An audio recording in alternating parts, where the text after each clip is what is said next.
Hi friends, welcome to my channel. Gagan శారదాతో ఇలా అంటుంటాడు, అమ్మా నీకు ఒక విషయం చెప్పాలి అని అంటూ ఉండగా, ఏంట్రా నానాది అని అడుగుతూ ఉంటుంది శారద. ఇక గగన్ చెప్పడం స్టార్ట్ చేస్తాడు. పెళ్ళికి ముందు ఇందు వల్ల అత్త మామకి అడిగినంత కట్నం ఇస్తానని అపూర్వ ఒప్పుకుంది, కానీ పెళ్ళి తర్వాత ఇవ్వట్లేదు.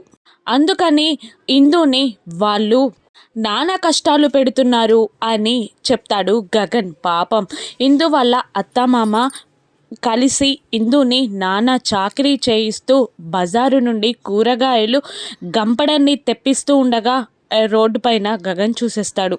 ఆ విషయాన్ని శారదాకి చెప్తాడు గగన్. ఇక గగన్ ఇలా అంటుంటాడు శారదాతో, ఆ అపూర్వ కట్నం ఇచ్చేలా లేదమ్మా, అందుకని ఇందు సమస్యకి ఒక పరిష్కారం చూపిద్దామని అనుకుంటున్నానమ్మా, నువ్వేమంటావు అని అడుగుతూ ఉండగా, మనకి పూర్ణి ఎంతో ఇందు కూడా అంతేరా అని తన సమ్మతం తెలుపుతుంది. మరోవైపు కేపి అదే కృష్ణప్రసాద్ భూమితో ఇలా చెప్తూ ఉంటాడు, ఇందువల్ల అత్తమామలు పెళ్ళికి ముందు అడిగినంత కట్నం ఇస్తానని అపూర్వ ఒప్పుకుంది, కానీ పెళ్లి తర్వాత మాత్రం మాట మారిచింది అంటూ అపూర్వ మోసం చేసిన విషయాలన్నీ చెప్పేస్తాడు కేపీ. ఇక భూమి ఇలా అంటుంటుంది, తను ఎవరో కాదు, నా మేనత్త కూతురు, కాబట్టి తన బాధ్యత నాది. ఇప్పుడే డాడీతో మాట్లాడదాం రండి అని అంటూ శరత్చంద్ర దగ్గరికి కృష్ణప్రసాద్ని తీసుకెళ్తుంది భూమి.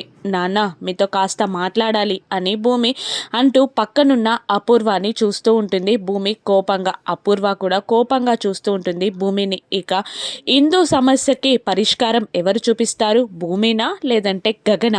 రాను ఎపిసోడ్స్లో చూద్దాం. Thank you for watching.